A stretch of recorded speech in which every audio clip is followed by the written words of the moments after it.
nosotros no estamos como tan habituados a utilizarlo y mejor nos vamos con alguna otra evidencia publicada o donde estemos más cómodos y aplicamos el plan A o el plan B. No va a depender mucho de muchos factores y también es válido e importante acercarse con algún especialista en medicina en fauna silvestre para compartir, digamos, experiencias o para que incluso nos apoye en el manejo en particular, ¿no? Que se requiere en un momento dado. Ok, ahí hay dos fotos ejemplo con monitores, ¿no? Multiparámetros. Nada más ejemplos de manejos. Y pues ya sabemos que en general, cuando vamos a llevar alguno de nuestras mascotas o vamos a hacer alguna contención, pues siempre es importante el ayuno. Mientras más lo podamos hacer mejor. Tenemos que contemplar la especie, porque no es lo mismo el tiempo que voy a ayunar a un hurón o a un hámster, a un perro doméstico. De repente nos dicen, o incluso nosotros mismos, ¿no? Para una toma de muestra de sangre, por ejemplo. 12 horas de ayuno, 8 o 9 horas de ayuno mínimo. Pero eso es algo que no vamos a hacer en nuestras mascotas no convencionales. Otra vez echamos mano de la anatomía y de la fisiología del individuo al que queramos abordar, porque si no se nos puede morir hasta un shock hipoglucémico, ¿no? Por ayunarlo tanto tiempo. Hay veces que un par de horas es suficiente, 2, 3 horas en hurones, en pequeños roedores, por ejemplo, en los animales que tienen otro tipo de metabolismo como los herbívoros, pues ya cambia el asunto, porque bueno, todo el proceso digestivo es diferente, nos aporta micronutrientes, ¿no? De manera constante y bueno, a ver, por ahí tenemos una mano. Doctora, tenía la duda, por ejemplo, antes yo escuchaba que los que no necesitaban un ayuno, incluso antes de entrar a cirugía, eran los conejos. ¿Eso es cierto o si necesitan un tipo de ayuno? Pues sí, se recomienda unas 2, 3 horas. Yo creo que es por la cuestión de su sistema digestivo y de su déjame encontrar la palabra, y de su anatomía particular laríngea. No tienen ellos oportunidad de vomitar como lo haría un perro anestesiado. Ya incluso hay algunas sondas especiales o específicas para conectarlos a los aparatos de anestesia inhalada y esa es la razón. Esa es la razón en realidad. Su sistema digestivo, pues recordemos que son fermentadores posgástricos y entonces lo que hablaba un poco de los nutrientes, no, no lo requieres como un carnívoro, como un monogástrico que con el efecto de la anestesia pueda hacer que vomite y que sea un problema de broncoaspiración y demás en una contención química. Gracias. De nada. ¿Alguien más? Yo. Sí. Doctora, en la diapositiva pasada, no sé si fue por mi internet o algo así, pero ¿podría repetir lo que dijo sobre la repetición de la contención química, por favor? Sí, claro, sí. En realidad es la experiencia que tengas con tu equipo, con el equipo y los fármacos. De acuerdo a lo que tú encuentres de pues, medicina basada en evidencias, a ver si nos da tiempo de hablar un poco de ello, te vas a sentir mucho más cómoda a lo mejor con una o con otra.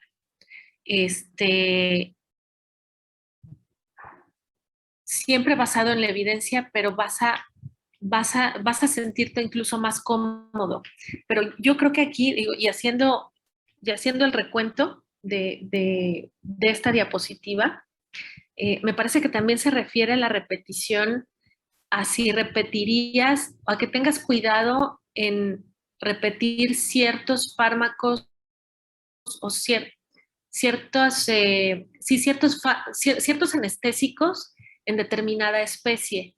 Se ha hablado por ejemplo, la tiletamina con el solazepam para el uso en tigres, y había habido antes evidencias sobre que les provoca problemas o intoxicaciones y que no pueden regresar de la anestesia con algunas situaciones fatales. Sin embargo, me parece que esto solamente ha sido manejado de manera empírica o solamente por comunicaciones personales. Últimamente ha habido evidencia o ha arrojado la experiencia y las publicaciones de que esto no está tan demostrado. Entonces, me parece que más bien lo de la repetición, y gracias por preguntar porque yo había comentado otra cosa, me parece que la repetición es más bien en ese sentido. Ok, muchas gracias, doctor. A ti, gracias. Okay. Bueno, hablamos ya del ayuno, de la especie, del estatus fisiológico, la historia natural, la duración. Digo, claro, un procedimiento mientras más corto es mejor, pero tenemos que tener a lo mejor conocimiento de si a lo mejor vamos a tener alguna inducción, premedicación, cómo vamos a mantener la anestesia, si vamos a utilizar anestésicos fijos todo el tiempo. Tenemos que ser muy precisos en la administración, en el manejo del conocimiento, o vamos a utilizar para la continuidad de un proceso, de un procedimiento largo, a lo mejor una contención química con gas, y que eso haría como mucho más amable el procedimiento y a lo mejor menos, con una recuperación mucho más rápida. Bueno, si se fijan, también son fotos bien viejitas. Aquí hay un médico con una jeringa, ¿no? Que nada más te indica la inyección directa con un telecisto a un osito. Y aquí está la foto de una punta de un telecisto que ya lo vimos en el video. Bueno, acá hay un cocodrilo con un dardo. Se ve que es un albergue resguardado, bien cuidado. Son fotos viejitas, como les digo. Aquí con una jirafa, una contención física, y es una cría, es una juvenil, ¿no? Y pues bueno, esta cebra con una diana en el miembro pélvico, pues es nada más a manera de recordarnos que pues tienes que tener muy buena puntería y estar practicando incluso tiros con los rifles o con las pistolas que nos mostraban los doctores en los videos. Pues también hay que tomar esto en cuenta, ser lo más certeros posibles para que no nos pase esto, ¿no? Redosificar. Acá hay 2 dardos. Aunque entró, si ven el émbolo que les platicaba en mi diagramita ese medio feo, pues aquí está el émbolo, ¿no? Y se ve que no se inyectó aquí, porque aquí hay o sea, se ve que está adentro, pero algo pasó, o perdió la presión y se quedó el líquido aquí, algo pasó mal, y acá creo que sí se ve el émbolo, o a lo mejor estoy viendo mal, pero bueno, lo que se ve aquí es que hay 2 dardos, ¿no? A final de cuentas, sí que pues el primero estaba hecho seguramente para la especie, el peso y la dosis que el animal requería. Entonces, si vamos a hacer una redosificación, pues es como mucho más, aumentan los riesgos. Esta no sé qué es. Es el video que no les encontraba. Ya lo había montado. Miren, ahorita lo repetimos de nuevo. Pero es el mismo doctor Barrera, el del primer video, con un grupo de news, utilizando un equipo de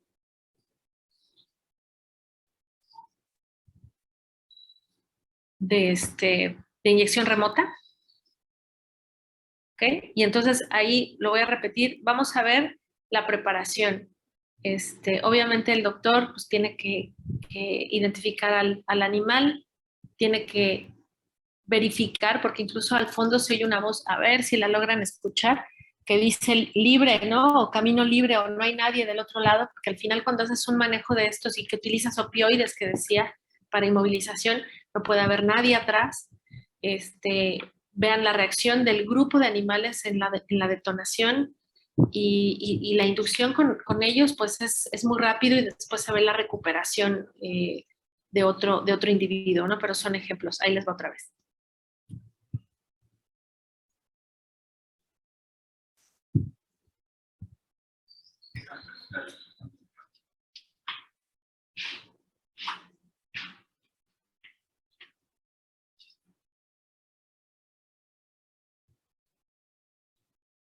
Ahí está la inducción anestésica de otro individuo.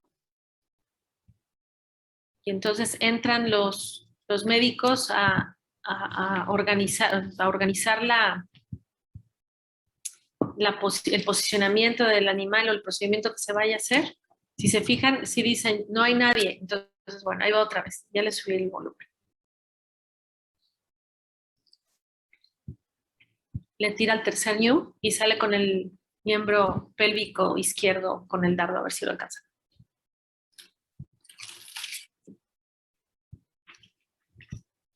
Ese es un ciervo rojo con una inducción anestésica.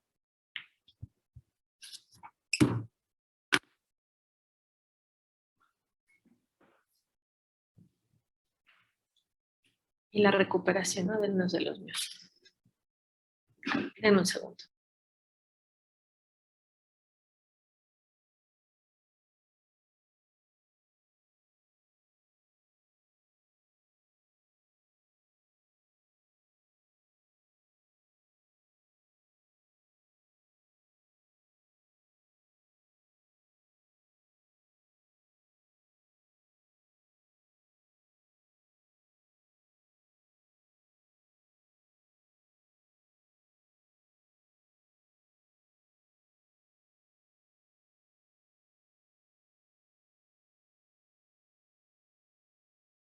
Ok, era el mismo video.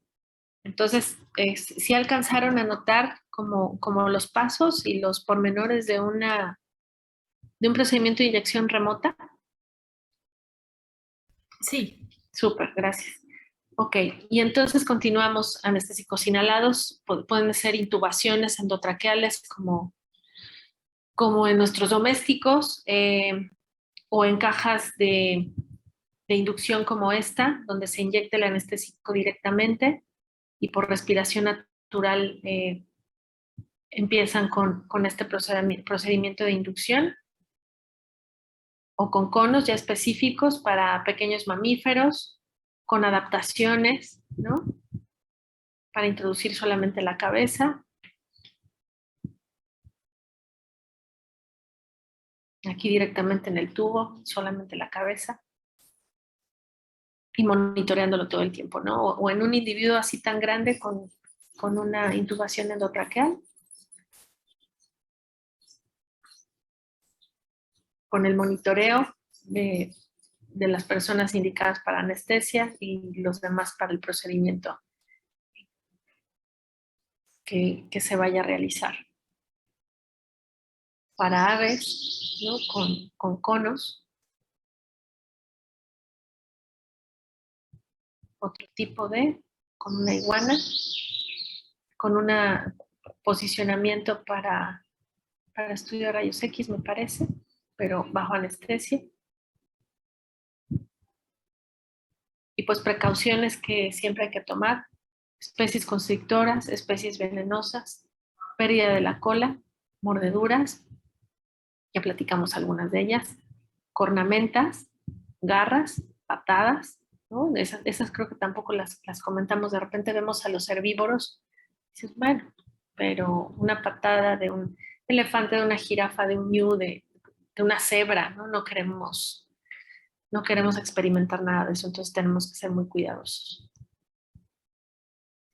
Y afortunadamente en los zoológicos hay mucha gente de mucha experiencia, muchos guardaanimales que de verdad no haríamos muchas cosas como médicos sin su apoyo y su experiencia.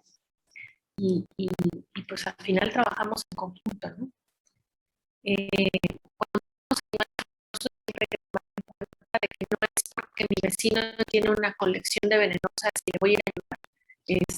Yo creo que tienen que ser lugares bien establecidos, tiene que haber un protocolo para accidentes, como lo tenemos en la universidad, ¿no? Porque pues han habido, no porque nosotros, bueno, en el hospital no manejamos venenosas, no tenemos la recepción de venenosas, solamente hemos recibido alguna que otra cuando son encontradas en el campus, y entonces lo único que hacemos es resguardarlas, y entonces el personal de la reserva del Pedregal de San Ángel de la REPSA es cuando los recupera y los reintroduce. Pero al final en Ciudad Universitaria tenemos cascabeles, ¿no? Hasta donde recuerdo, 2 tipos o 2 especies, pero sí hay serpiente cascabel. Entonces, pues tenemos bien montada en la universidad el protocolo para accidente ofídico. Lo manejan algunos otros académicos, biólogos y veterinarios de la universidad y demás, ¿no? Creo que médicos también de la Facultad de Medicina, y ya hay una línea de atención específica para ello. Entonces, bueno, cuando nosotros vamos a manejar o estamos inmersos ya en el mundo de reptiles y nos toca el manejo de animales venenosos, pues tenemos que tener este tipo de protocolos para accidentes bien establecidos. Supongo que hablaron un poco de, bueno, en la introducción de su medicina individual debieron ya tener cierto abordaje para el examen físico general. Pues esto es parte de lo que tenemos que hacer en nuestros individuos de fauna silvestre, y pues hay que recordar que este examen físico pues tiene que ser, y bueno, al final es parte de lo que se hace cuando estamos haciendo la contención de un individuo, y tiene que ser sistemático, tiene que ser exhaustivo, y tenemos que ir recolectando los parámetros fisiológicos, ¿no? Para indagar o saber qué es lo que está sucediendo con nosotros, con nuestros pacientes. Y bueno, aquí ya pasamos a esta otra parte, ¿no? Dejamos lo de contenciones y entonces en examen físico general cambiamos el chip un poco o continuamos con ello y vamos a recordar los parámetros que vamos a recolectar con este examen, que seguramente ya vieron que tiene que ser ordenado, de cabeza a cola o de cola a cabeza, pero de manera sistemática, a eso se refiere.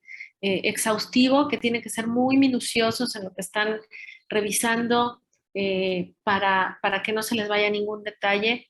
Y es la oportunidad de recolectar los parámetros fisiológicos que necesitamos para indagar si hay algún signo, ¿no? Que podamos nosotros identificar para algún problema, para identificarlo. Entonces, ¿cuáles son estos componentes del examen físico? Pues desde el peso corporal, ahí está, estado de conciencia, las mucosas, si son, o sea, el aspecto y la coloración, ¿no? Si son húmedas, si son rosadas, si están hiperémicas, si están cianóticas, si están ictéricas incluso, ¿no? Entonces todo eso se tendría que llenar.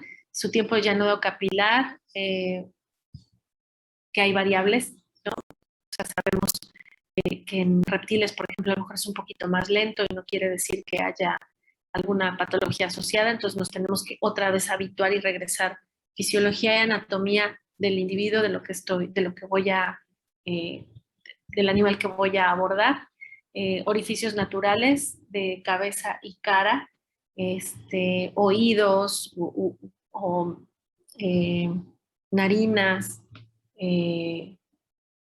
ojos, incluso secreciones, ¿no? Si hay blefaroespasmos, si están cerrados los ojos, si hay secreciones,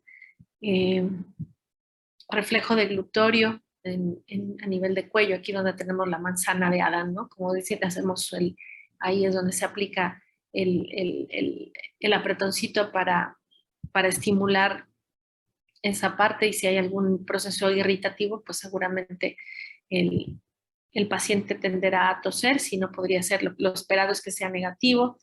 El tusígeno, ¿no? Tanto el deglutorio, perdón, aquí se los dije al revés, el tusígeno y el deglutorio, pues que al hacer este apretoncito también los pacientes tienden a justo a deglutir, ¿no? O a tragar saliva. Entonces eso también es importante para ver la integridad de las estructuras laríngeas, frecuencia cardíaca, frecuencia respiratoria, patrón respiratorio, que al final, cuando empezamos a hacer un examen físico y vemos a nuestro paciente a la distancia, desde ese momento es importante ver tanto patrón respiratorio como frecuencia respiratoria, ¿no? A lo mejor entra al consultorio y empezamos a hacer la recepción del individuo, del propietario, y mientras alguien está observando también junto con nosotros al paciente para llevar un registro, y entonces empezamos a ver el patrón respiratorio y la frecuencia respiratoria, porque estoy segura que cuando lo saquemos y empecemos a manipularlo, esto puede estar alterado. Entonces siempre es bueno buscar el momento preciso para realizarlo.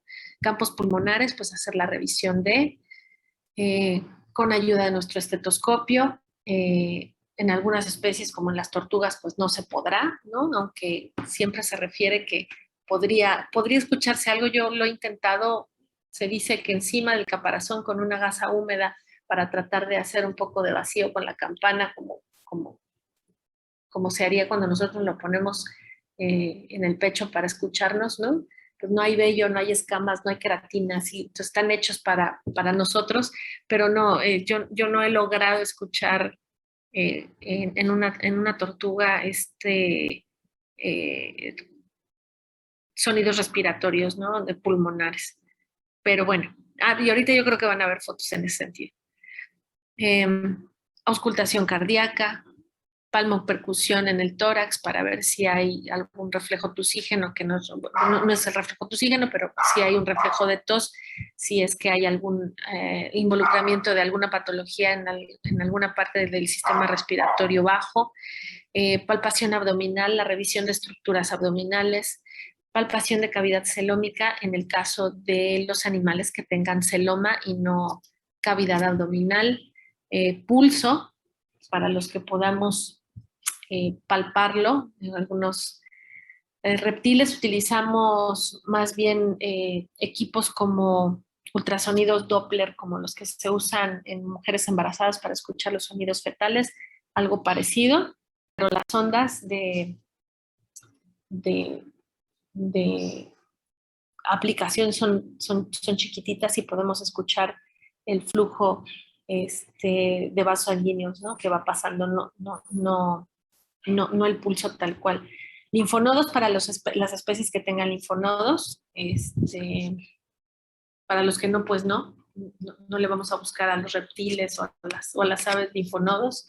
Temperatura rectal, con toda la sutileza y el equipo correcto de acuerdo al tamaño de nuestro ejemplar. Temperatura externa, en el caso de los reptiles, entre comillas, a veces ayuda, porque pues al final son reptiles que vienen pues de casa y a lo mejor se subieron al metro y recordemos que son ectotérmicos, entonces de todas maneras podemos hacer el registro con un termómetro de superficie en 2 o 3 áreas del individuo para hacer un registro de cómo viene su temperatura, ¿no? Pero no es tan relevante como en mamíferos, por ejemplo, o aves. Porcentaje de hidratación, condición corporal, también de acuerdo a nuestras especies ya hay mucha bibliografía respecto a los parámetros de condición corporal en grandes mamíferos, desde elefantes hasta pequeños mamíferos, ¿no? Por decir algún ejemplo. La longitud de hocico a cloaca, eso también ayuda para ir teniendo un registro, por ejemplo, de crecimiento, de desarrollo, longitud de la cola, largo del caparazón, el ancho del caparazón, si es que son tortugas, largo del plastrón también, porque suele ser menor que el caparazón, y el ancho también del plastrón. Y eso también nos va a dar una idea de un crecimiento, aunque muchas veces es visual y podemos ver la integridad y la forma de crecimiento de una tortuga, pues también podríamos tener en cuenta estas medidas como para la relación de lo mismo. Examen físico no invasivo, pues ya comenté. Lucía, ¿tienes la mano levantada, creo? Ah, sí, se me olvidó bajarla, perdón. Ah, ok, es que ahorita me apareció el aviso. Vale, muchas gracias. Entonces, examen físico no invasivo, pues es observación directa, o sea, decíamos hace un ratito. Hassan, ¿también levantaste la mano o...? Sí, perdón, doctora. Adelante, adelante. Regresando un poco al examen físico general, en algunas especies, o bueno, más bien en todas, dependiendo de qué examen no se le tiene que aplicar. Por ejemplo, hablando en el reflejo de glutorio o en el reflejo tucígeno, ¿cómo se le realizaría no sé, a un felino, a un león, a un leopardo? Claro, pues habrían partes del examen físico que no realizas por el riesgo. Y si está anestesiado, pues no lo realizas. Yo creo que si lo puedes ver a la distancia en un examen físico y ves que se acerca y toma agua, pues ya ves que tu reflejo de glutorio es positivo.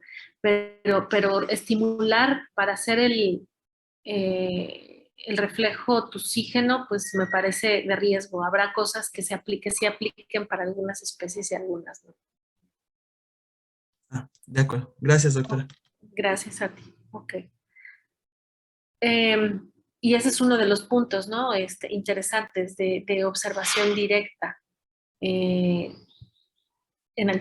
lo acabo de decir, en un felino, lo vemos a lo mejor tomar agua y dices, no, pues ya tiene un reflejo de glutorio positivo. El toxígeno no lo sabemos, pero bueno, por lo menos ves que ingiere alimento, que toma agua.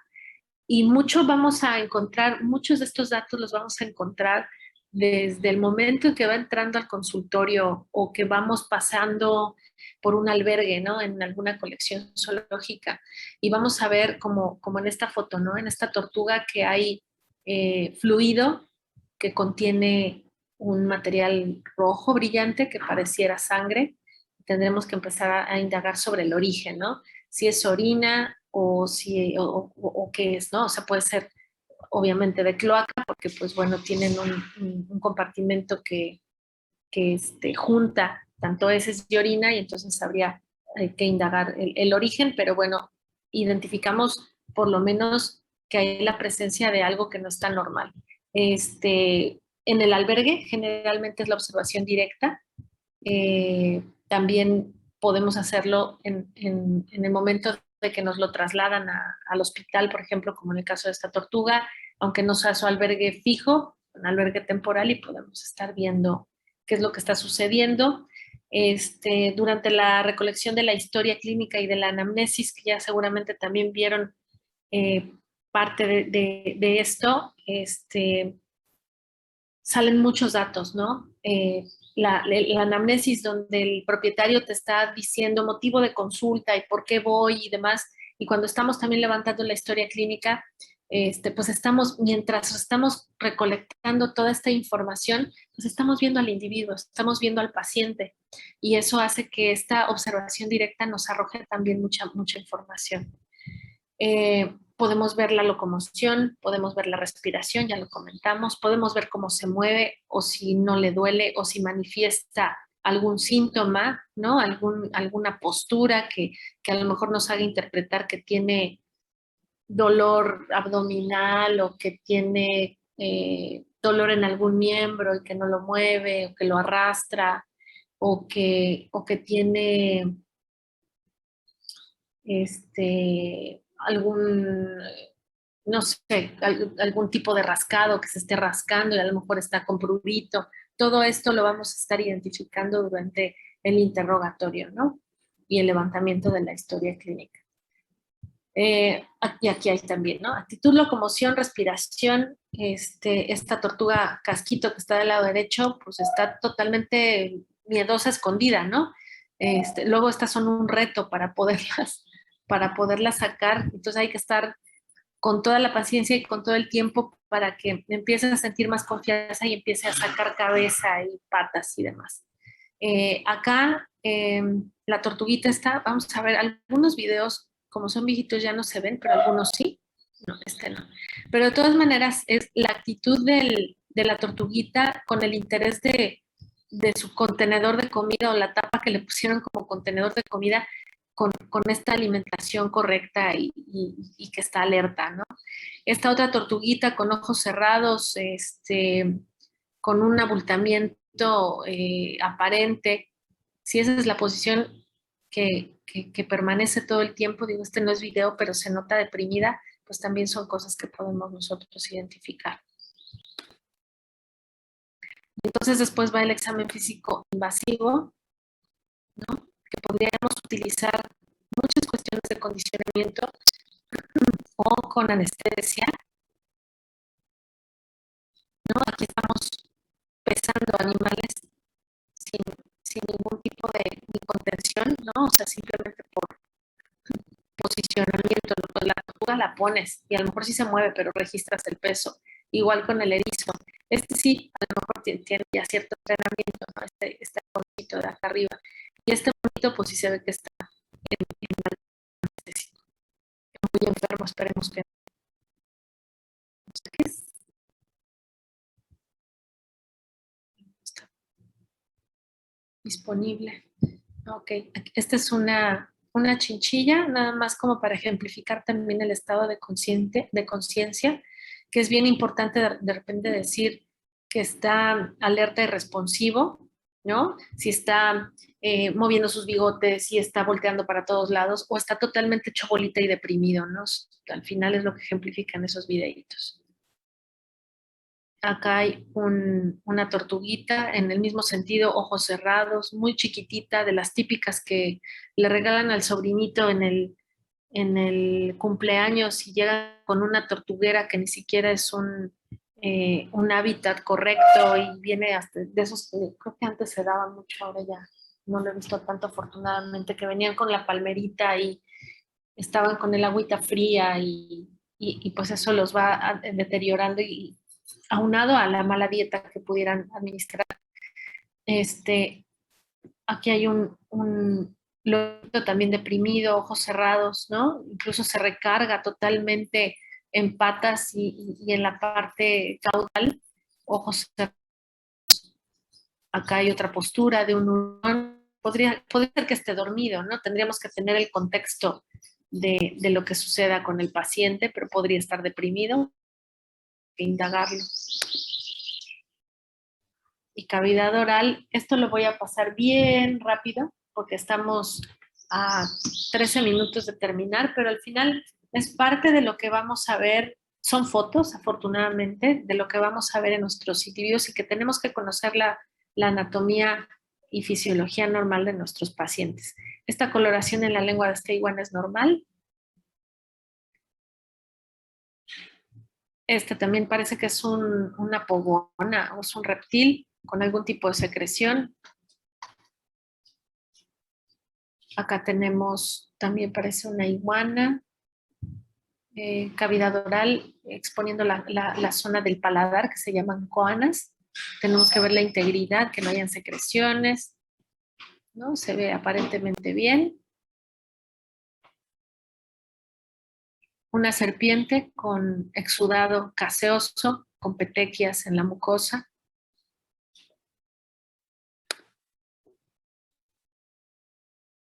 Nos ayudamos en individuos tan pequeñitos con uñas de guitarra incluso, que son flexibles y de bordes romos, o con estiletes podemos utilizarlos de manera muy cuidadosa para aperturar la boca y poder visualizar.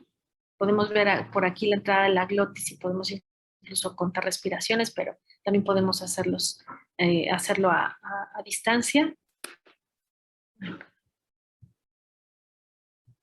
Bueno, esta está borrosa, pero al final es parte de la misma explicación. Tortugas, lo que les decía, el pico con queratina firme, ¿no? Y ellas normalmente jugando un poquito con la nariz tienden a abrir la boca y podemos revisar la cavidad oral. Igual otra cavidad oral de una tortuga. Les digo que de repente tienen actitudes bastante buenas, ¿no? Y estimulando un poco pueden abrir. Hasta ranitas, aquí tiene algo de exudado, ¿no? Parece purulento, color amarillo-blanco.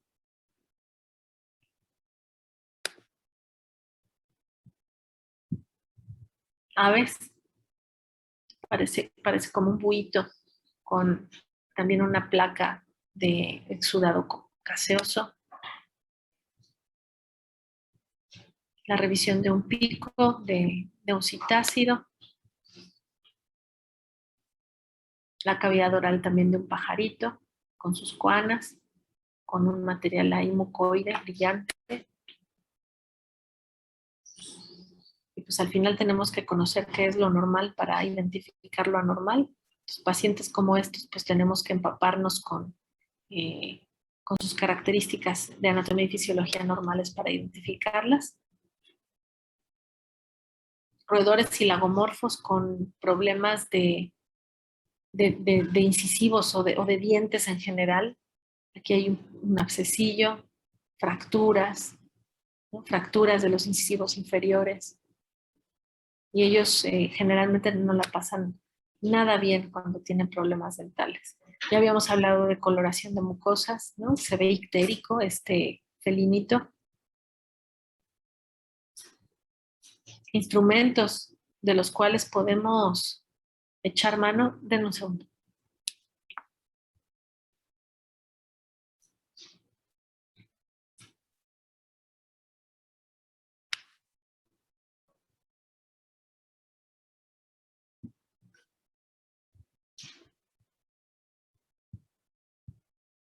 Para poder tener una visualización interna de cavidades tan pequeñitas, entonces generalmente esto es mucho mejor hacerlo con anestesia, con animalitos sedados, ¿no? Pero incluso con el mismo cono del otoscopio, sin poner estos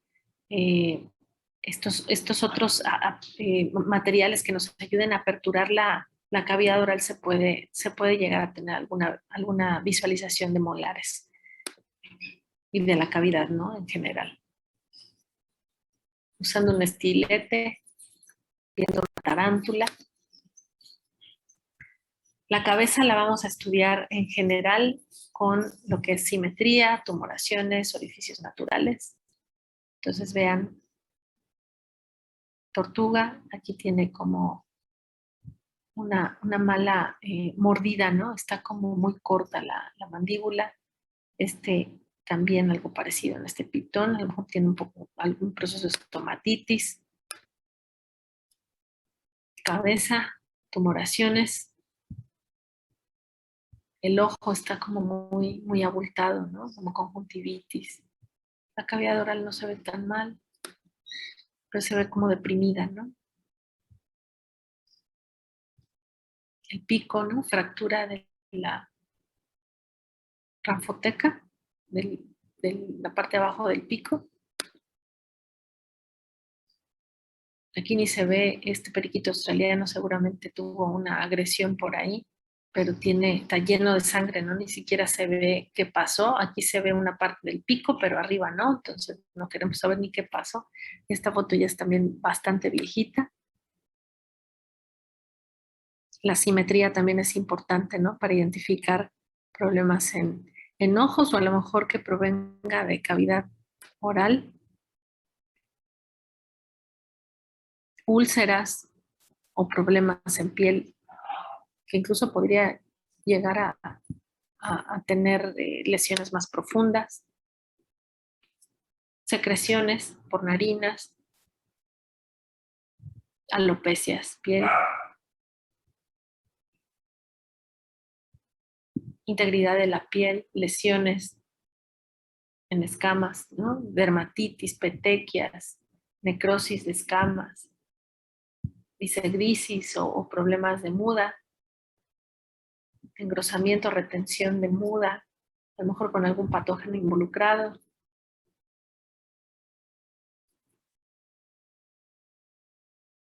También cambios de coloración de piel. O sea, aquí tendríamos que tener en cuenta un montón de diferenciales, ¿no? Dermatológicos, bacterias, hongos, necrosis, ¿no? Necrosis de la cola.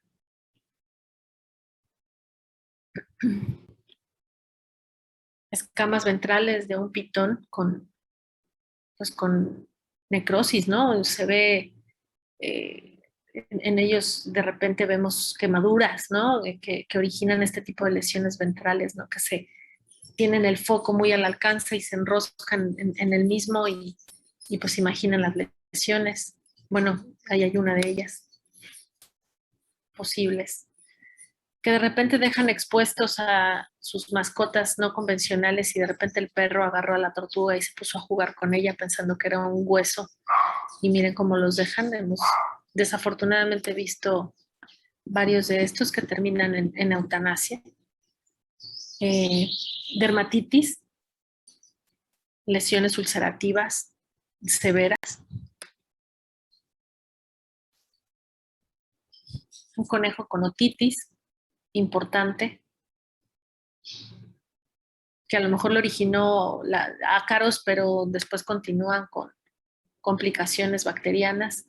Toda esta cabecita también con zonas sin aptéricas, sin plumitas, pero también con descamación y engrosamiento de la piel. Erizos, ¿no? También con pieles lastimadas, con procesos de dermatitis bacterianas o micóticas o mixtas. Alopecias también de comportamiento, a lo mejor hay picaje, ¿no? Se fijan, incluso parecería un polluelo, ¿no? Pero se ve el pico muy, muy, muy grande, entonces seguramente que está teniendo algún problema también o nutricional, vayan ustedes a saber, habría que tener todo el contexto de estos pacientes. Miembros torácicos, pélvicos. Ahí les van algunas fotos en lo que se nos acaba el tiempo, nos quedan 4 minutitos. Necrosis, de repente también por albergues, o se atoran, o malos diseños, empiezan a tener alguna lesión en algún dedo y terminan en necrosis y en amputación, si bien nos va, ¿no? Inflamación, enrojecimiento interdigital, esta es de una tortuga. Mutilaciones, lesiones severas como estas, ¿no?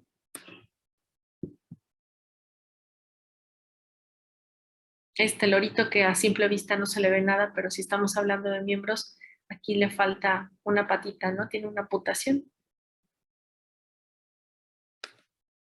Yo he visto 2 de esos que pues, viven bien, ¿no? Apoyándose, bien entre comillas, en bajo cuidado humano, por supuesto. Reflejo de glutorio y tusígeno, el normal, que es lo que tendríamos que esperar. Y si es positivo, pues nos podría manifestar que hay una disfagia o vinofagia o afagia. El de glutorio, lo esperado es que sea normal.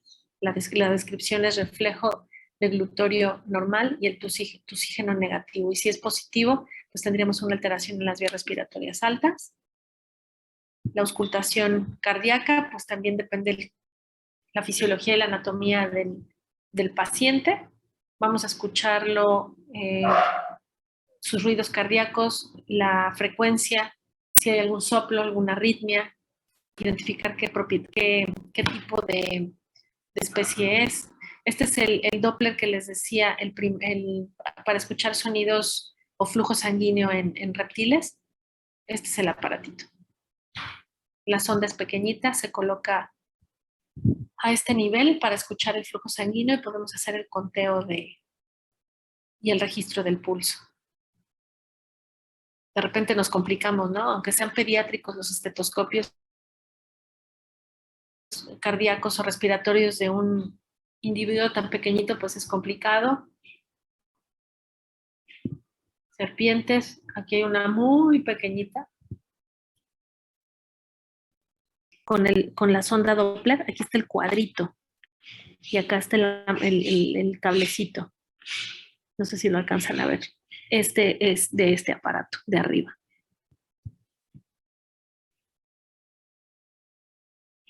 Frecuencia y patrón respiratorio. Aquí hay una tortuga pues, deprimida. Seguramente del mismo modo su frecuencia y su patrón respiratorio. Auscultación de campos pulmonares. Nada más para que vean el posicionamiento. Se dice que con la utilización de gasas húmedas en reptiles es más fácil. Yo no tengo buena experiencia con esto. Para mí esto no funciona.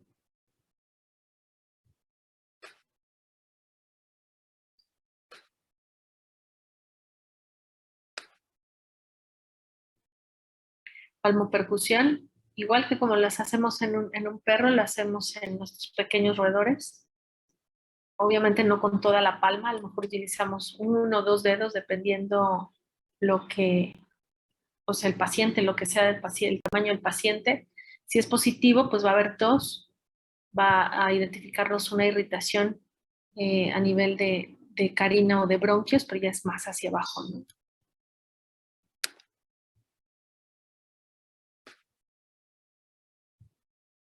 Palpación de cavidad abdominal o celómica. También hay modos de hacer como están en las fotos indicadas para la cavidad celómica de las tortugas. Ese es el posicionamiento. En otro tipo de reptiles, pues es creo que un poco más fácil, ¿no? No nos estorba tanto el caparazón. En aves también se puede hacer. Abdominal en hurones, pues como se hace con cualquier otro mamífero. Doctora, ¿cómo sería en el caso de las tortugas? No entendí muy bien. En el caso de las tortugas, en la posición que viste acá, tratas tú, introduces en las fosas prefemorales, así se llama ese sitio anatómico, introduces los dedos índice o medio y entonces tratas de palpar lo que alcances a palpar de la cavidad celómica. Como tiene el caparazón, no tenemos acceso a una revisión interna en realidad. Y lo que ahí puedes identificar son cuerpos grasos, si es que está con una condición corporal mayor de 5/5, tal vez es cuando las palpamos se sienten blandos, o cuando hay huevos y va a haber algún tipo de oposición, puedes alcanzar con esta palpación a percibirlos nada más y a lo mejor en un momento dado ya prefieres un estudio radiológico para ver si hay más huevos, ¿no? O confirmártelo, pero es parte del examen físico que se realiza en una tortuga. ¿Sí?